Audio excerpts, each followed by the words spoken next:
പ്രാധാന്യം കൊടുക്കുന്ന ഒരു സ്റ്റോറി.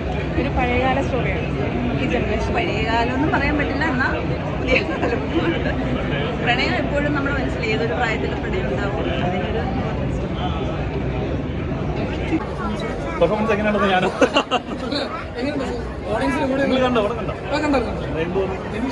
അതാ പറഞ്ഞത്. അപ്പം ഇങ്ങനത്തെ ഒരു പ്രണയ സിനിമ, ഒരു ലവ് സ്റ്റോറി കൈൻഡ് ഓഫ്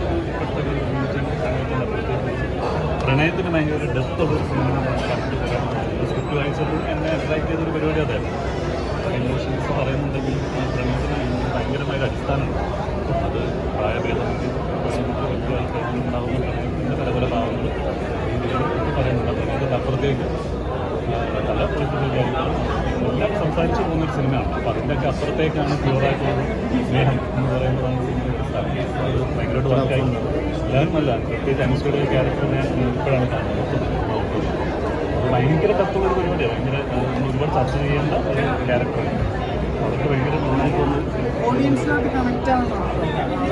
ഏതാ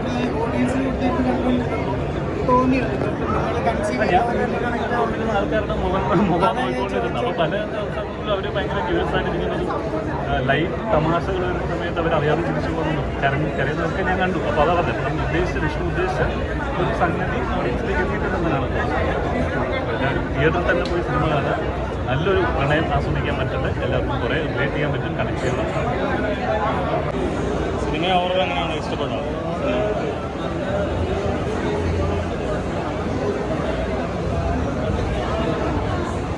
പ്രണയം പശ്ചാത്തലമാക്കിയ മൂവിയാണല്ലോ.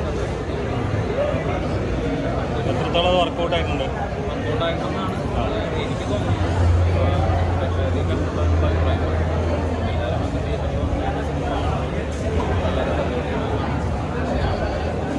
അമ്മയ്ക്ക് എന്താണ് പറയാനുള്ളത് മോളുടെ പെർഫോമൻസിനെ കുറിച്ച്?